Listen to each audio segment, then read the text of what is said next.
feitos. Ela vem do grego haris, que significa o favor que não merecemos. Imagine você não conhecer uma pessoa, mas essa pessoa te conhece. Essa pessoa, ela te ama tanto, e ela manda um legal presente para sua casa. E essa pessoa, ela não se identifica, mas o presente chega lá na porta da sua casa. Assim é a graça de Deus.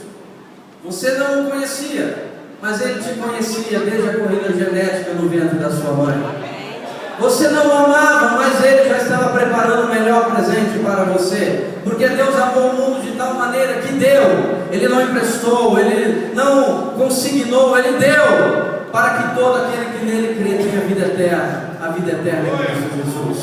Jesus foi o presente da graça. E a graça remonta a três coisas importantes. Primeiro, Paulo disse que a graça é a fonte. Segundo, a fé é o meio. Terceiro, nós temos que ter o amor de Cristo sendo o exemplo de sacrifício. A graça tem que ter o amor de Deus, a graça tem que ter um sacrifício, e a graça tem que ter a fé para acreditar nesse sacrifício. E então esse amigo bateu a tua porta um dia e disse: eu te mandei aquele presente. Mas qual é o presente? O presente que eu te mandei, aquele presente que estava na história, registrada nas páginas, que mudou antes ou depois, que mudou a história do mundo. Que presente? O nome dele é Jesus Cristo de Nazaré. Nós nem merecíamos esse presente, mas a graça, o favor de Deus, nós merecíamos a justiça, nós merecíamos a cruz, nós merecíamos sermos condenados com o mundo, mas pelo amor dele, Ele nos escolheu. E você está aqui hoje, nessa noite, para ceiar mais uma vez. Quantos podem agradecer? Você é um escolhido, você é um agraciado pela presença de Deus.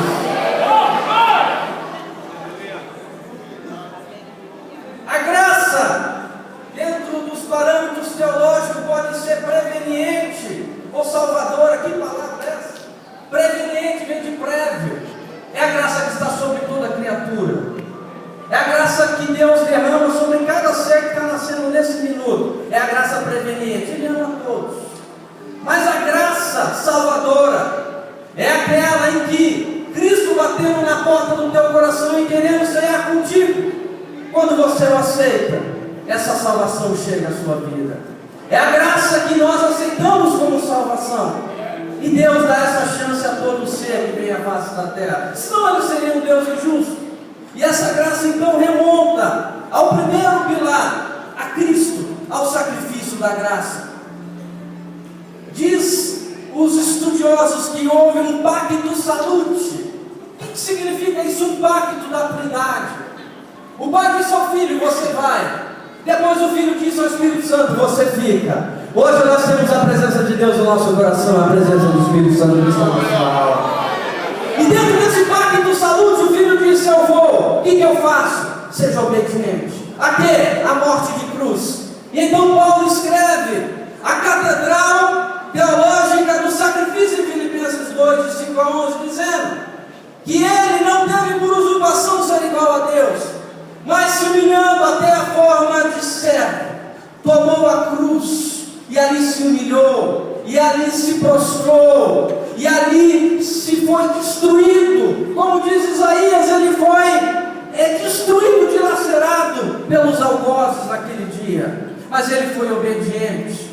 E diz o texto que ele um dia foi exaltado sobre todos os lugares celestiais, e todo mundo um dia vai dobrar todo o joelho e confessá-lo que Ele é Deus. Hoje Ele está aqui sendo rememorado por elementos materiais e elementos líquidos. Nós olhamos para a ceia, são memoriais, mas um dia o veremos face a face por toda a eternidade, e o Cordeiro da tribo do Leão de Judá estará conosco por toda a eternidade.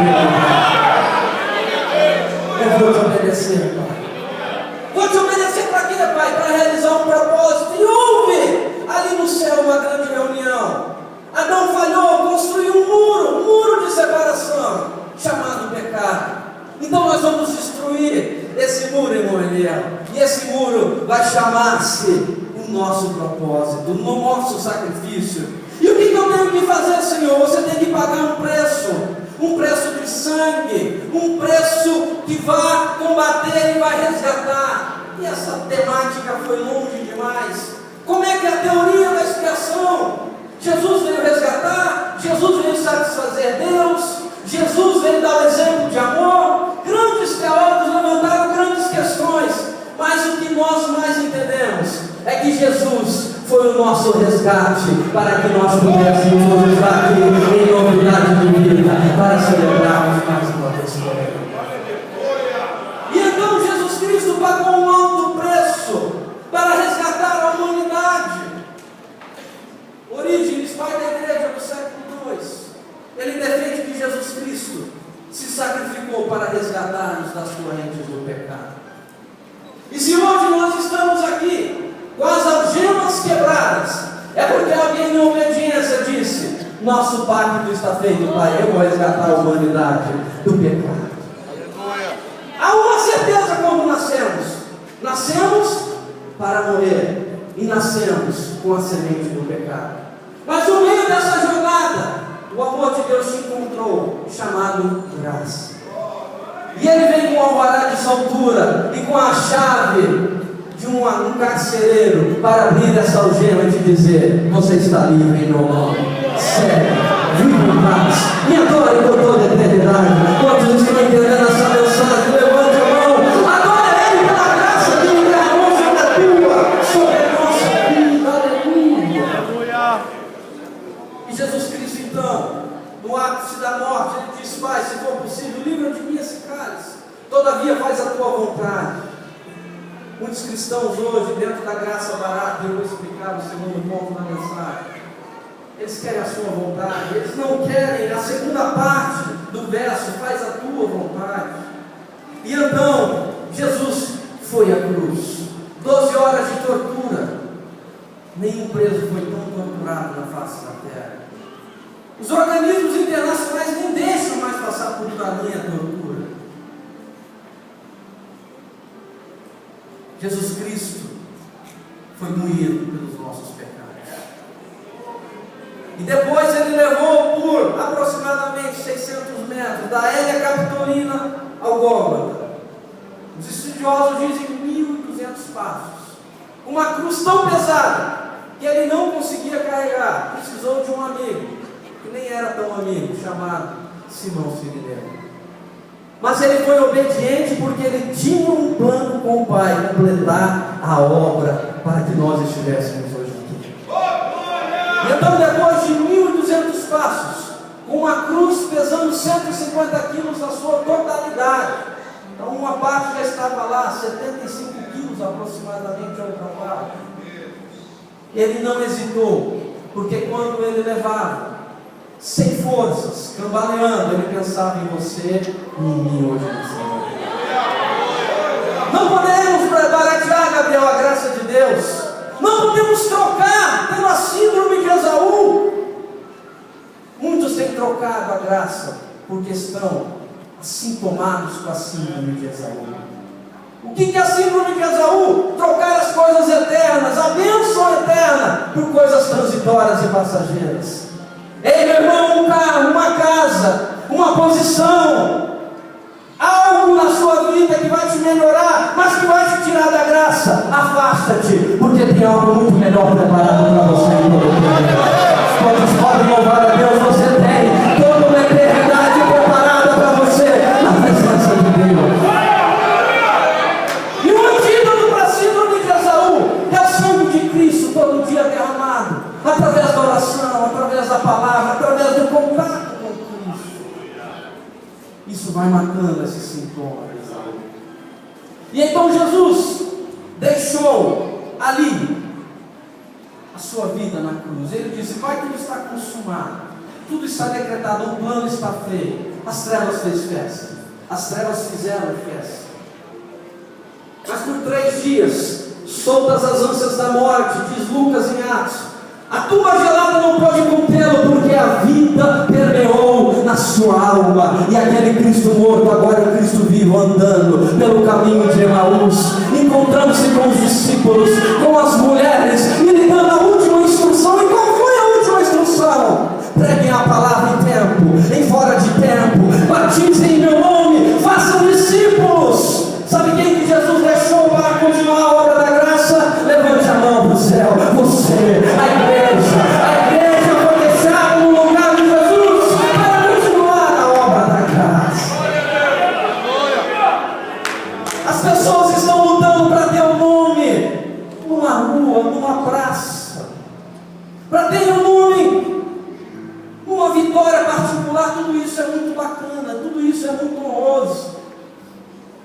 Mas Jesus vai te falar: vinde, filho meu, para o gozo eterno. Por que, Senhor? Porque você continuou a obra da graça através da sua vida, pregando, testemunhando, sendo uma testemunha viva e eficaz do meu nome. Venha para o gozo eterno, para as mansões celestiais, que não são efêmeras, para as transitórias, passageiras, mas são aqui na minha presença por toda a eternidade. A graça barata prega, troque o que você tem mais de valor por algo efêmero e passageiro que vai te dar um massageio no ego. E nessa noite o Senhor vem dizer para mim e para vocês: essa igreja foi edificada há 9 anos atrás, debaixo da graça vivificada de Cristo. Quantos nessa noite querem continuar caminhando? Quantos nessa noite querem continuar vencendo? Quantos nessa noite querem continuar brilhando? Fortifica-te na graça do Senhor Jesus.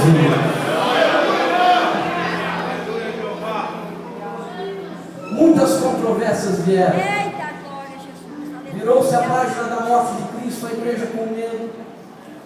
Começou a vir as perseguições. Nero, Cláudio, Nero, Domiciano, Septimo Severo,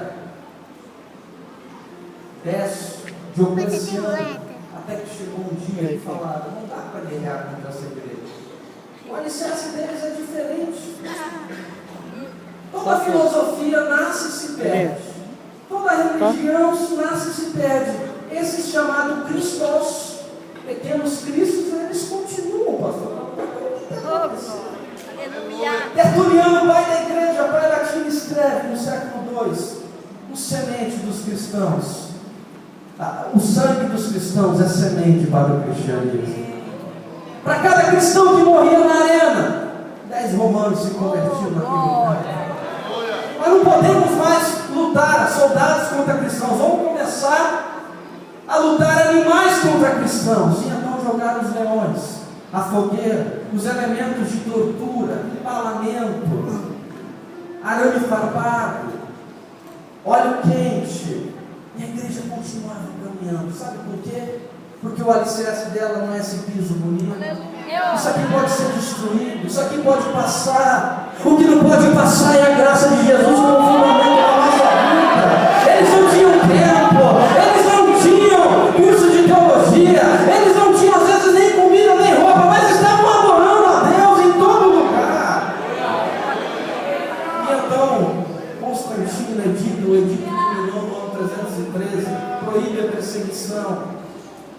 No ano 459, Teodósio diz que o cristianismo agora é a religião oficial do império, e o cristianismo começa a crescer. Mas aí vieram as controvérsias a partir do século IV. Cristo não é Deus, Cristo não é homem, é um fantasma. Os arianistas foram combatidos no concílio de Nicéia 325. Depois veio Apolinário, Constantinopla 381, ele não tem a mesma essência do Pai, ele não pode ser Deus, ele não pode ser adorado. Vem Atanásio e diz: homoousos em uma hipostasis, uma essência e uma única pessoa com o Pai.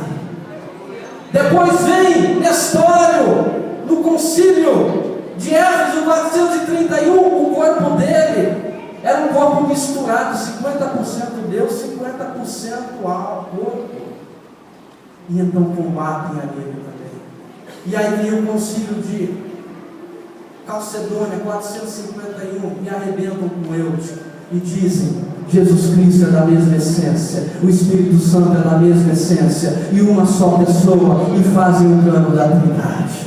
O que você quer dizer com isso, irmão Jorge, nessa noite? As controvérsias, as batalhas não pararam o cristianismo. Por que nós vamos parar por uma luta que talvez estamos vivendo aqui ou ali? Você é um soldado, você é um lavrador,